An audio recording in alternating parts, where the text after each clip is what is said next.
What is going on, X community? XStomp here, and today, people, we're going to be going over the week number 7 power rankings. So, joining me is actually going to be no one. Yeah, so I'm actually going to be doing the last 2 weeks by myself. Don't really want to go into it because it has nothing to do with power rankings necessarily, so we won't really go over it. But on the screen, you see that there's really nothing that changed besides one team, and that was Sandy Snails moved up. I think the reason was Spooky Burger dropped, and it was like the end of the week, so there was no way that we could find someone, have them prep and everything in time. So I gave them the win, and then Record Ham got 6-0, but we'll go over that one later on. But yeah, moving on to number 10 here. We have DumbNDumber. So they took a big loss here. I do want to go over it real quick, and it was 87 turns of pure nothing. Goth trapped the Sliggoo and waited until it struggled to death to kill it, and then it killed Pelly. And from there, Urshifu in the rain with 3 crits, of course, because it crits because of its move, killed the Gothitelle because of the rain boosting it. I will say I did like the Skitter Smack Sliggoo, because that did stop the Goth to an extent, although I think it would have been the same outcome, because the thing is, yeah, Gothitelle would have killed the Sliggoo, that would have went down, then, Pelly comes in, it gets up the rain, Gothitelle kills that, and then the Urshifu comes in again and just kills it. So I think it was going to be the same way that happened in that game. It was an interesting game, I will say that. The biggest thing that happened was the whole Gothitelle thing, but after you got through that, it was mainly a regular game. So if you guys do want to watch that, make sure to skip to turn 85 or 86, and you'll actually get to the game. But yeah, the Crawdonk got kills, the Urshifu got kills, and the Ludicolo got kills. Other than that, there wasn't much that happened. It was a 2-0 victory to the Primal Lickipie-dons, so that's why DumbNDumber went down in the list. Number 9, so that's actually going to be Solo and I's team. So, basically, the main thing that happened there was, we got an incredible prediction on the Keldeo when we used Power Herb Solar Beam on our Heatmore, okay?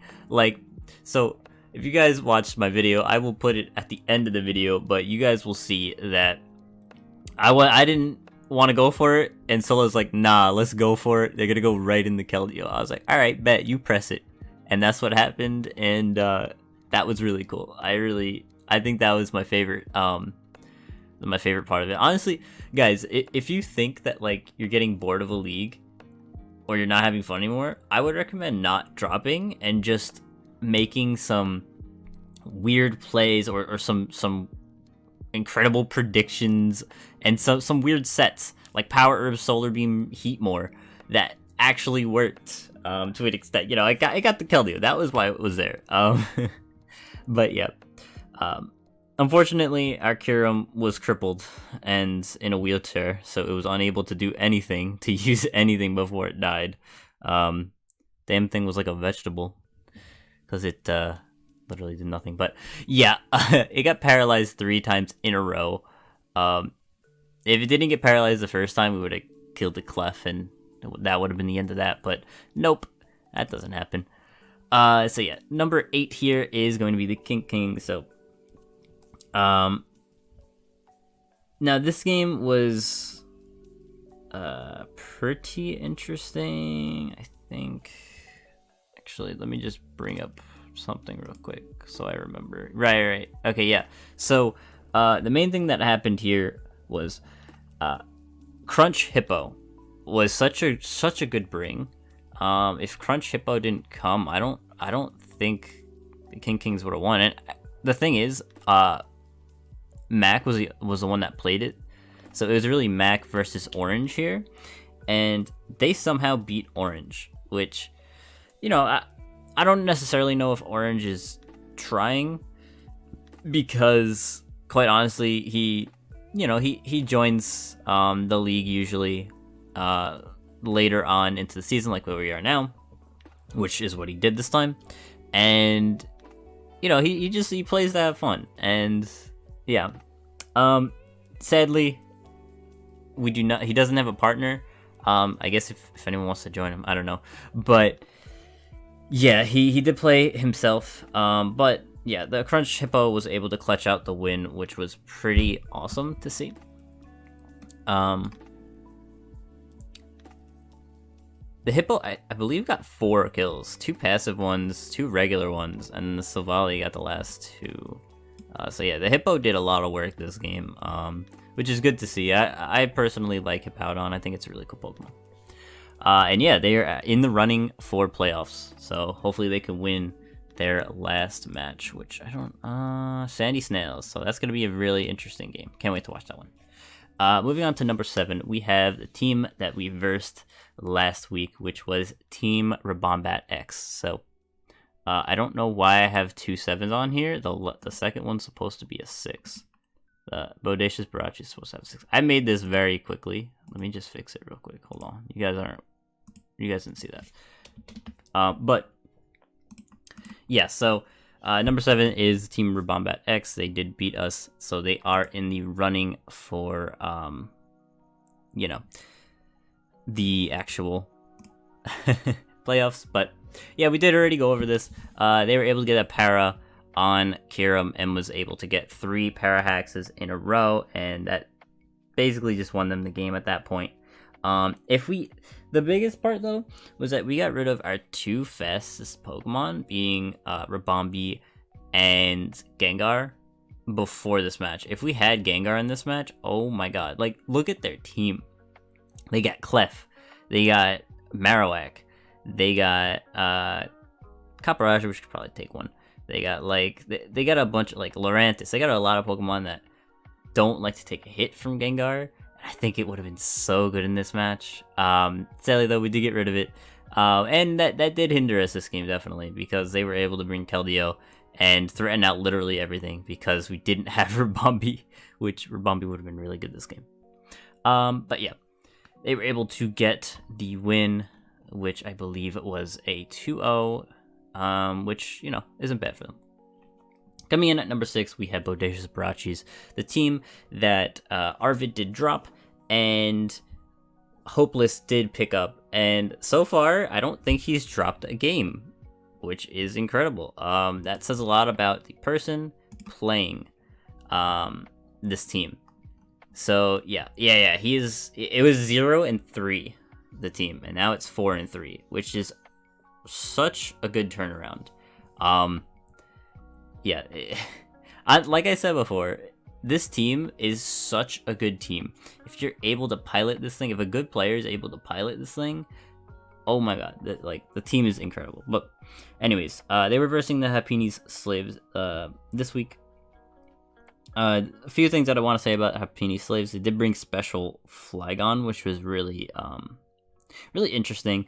It definitely was good against the Steelix. I did like that bring. Also, defensive Jirachi was really unique. I don't really see it very often. I used it in GPL, and I don't think I've used defensive Jirachi. I may have used it once, but not like how they used it, with it being like Wish and everything.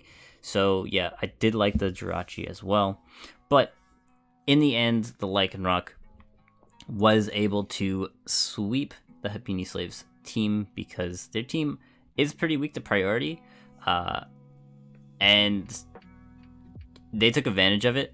So they had Swords Dance, Sucker Punch, Celerock, and I'm not sure about the last move, but yeah, I think it was Psychic Fangs for Toxapex. So yeah, they were able to destroy the Happini Slaves team in the end, and yeah, they played really well. So I honestly don't think that they're going to be dropping another game. Well, okay, they're versing Missingno Bros, so this is going to be a really good game. Okay, so there's some really good games this week coming up, but yeah. So number 5 was a forfeit, of course, like we, I think I said it before. Spooky Burger did drop, so that is sad. I don't think we're gonna be finding a person for them. Sorry about this week's opponent.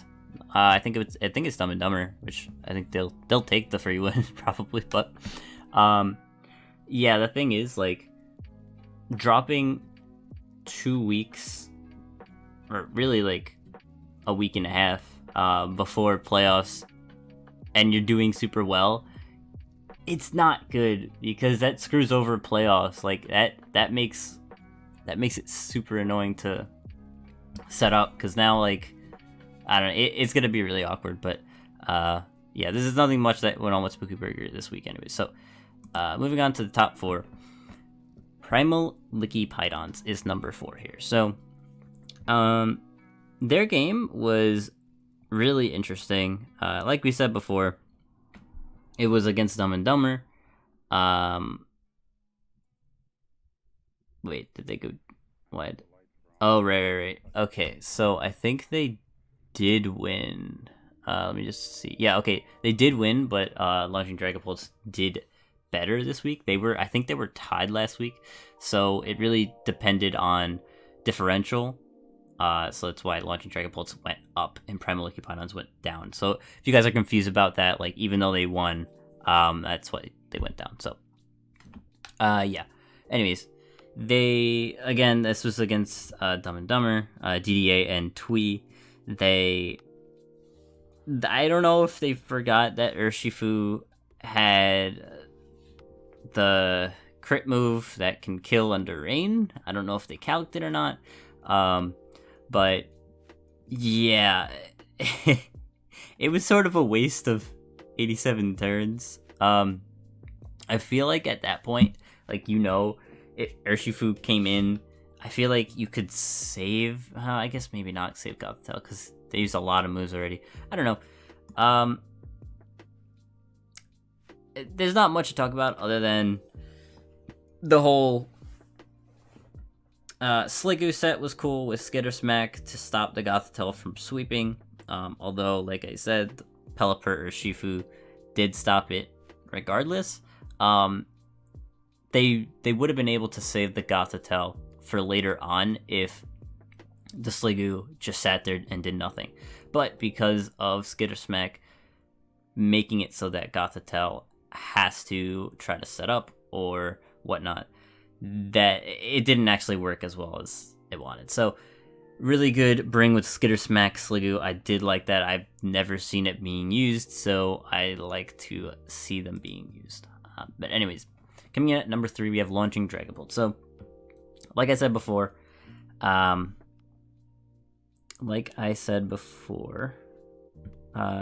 much to say other than Team Rickertham brought a team that could get 6-0'd by an Excadrill, and they got 6-0'd by an Excadrill. So not much to say besides that, honestly. I think it was like 3 Earthquake kills or 4, and then 2 Iron Head kills. They got destroyed by an Excadrill. Honestly, I think the biggest threat on the launching Dragapults team is the Excadrill. Let's see, what could they have brought that would have helped against an Excadrill? Okay, we got... No, they don't really have much against an Excadrill, gonna be honest. I think their team is very weak against Excadrill. Maybe like an Amoonguss. I don't know. They did break Milotic, which had Flame Orb, which I guess helped a little bit. Their team is very weak to Excadrill, so I guess I don't blame them for losing the Excadrill. But damn, a 6-0? God damn.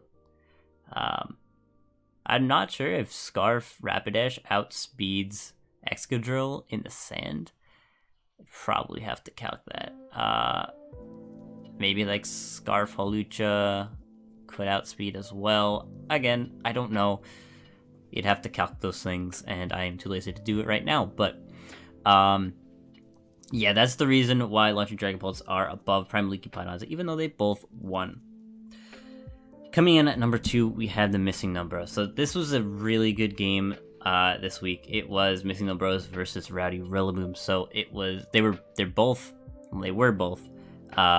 lossless this whole season, and of course one of them was gonna come out winning. and still being lossless here. So, one thing that I would have to say is that it was a super close game. It was a really good game. If you guys haven't watched it, it won't take you long, because of course, you know, replays and such. But I did love the meme sets. There were a lot of meme sets that happened. The Cursed Dust Noir was really cool with grassy terrain being up. It was able to really heal all of its health back, which was great. Physical Dragology, even though it didn't work, I'm not sure why they went for sub. But even though it didn't work, it still was an interesting bring, and I definitely like the attempt to use it. I think that would have been really cool. Body Press Curse Magnezone was pretty cool. And last but not least, Special Sharpedo. That was my favorite. Special Sharpedo. That Special Sharpedo in specific was my favorite. My favorite part of that whole game. I loved watching it play. I believe it did it get 5 kills, or yeah, it got 5 kills that game, which is incredible. I don't know if it would have gotten 6. I think it would have gotten 6 if the Azu didn't kill itself with Perish Song. But yeah, I'm just talking about these games in the same, because they're 1 and 2, so I don't want to, you know, the same exact game. So that's why I'm just talking about both. But I don't want to show favoritism, but quite honestly, like, after seeing those sets, I did want the Rowdy Rillabooms to win. Like, I don't know, like, I did like the Blizzard Zap Cannon Porygon, but damn, dude. Now, seeing Blizzard and Zap Cannon, I was thinking, as well as Transel was thinking, that it was actually going to be a Blunder Policy Porygon. It wasn't. I'm not sure what it was, but I did like it. I think it was interesting. I really don't know what item it was. Maybe because it was outspeeding in Trick Room. I honestly couldn't tell you what it was, but it was fun. It was a really cool game. Again, I think it was my favorite game this week, and again, there's some really good games coming out this week, so I can't wait to watch those. But anyways, guys, that is it for week number 7. Is there anything that changed for... Okay, so guys, this is the last week coming up here. No more trades or transactions, so let's see. It's a close race. It is a very close race for actually making it into playoffs. Some teams, there's no way that they're able to come back. But some other teams, this is a decent. There's probably like 10 teams or 9, maybe even 9. No, probably like 10 teams that have a chance here. But yeah, if you guys enjoyed, of course, please leave a like. And yeah, guys, I will see you all next time. Peace.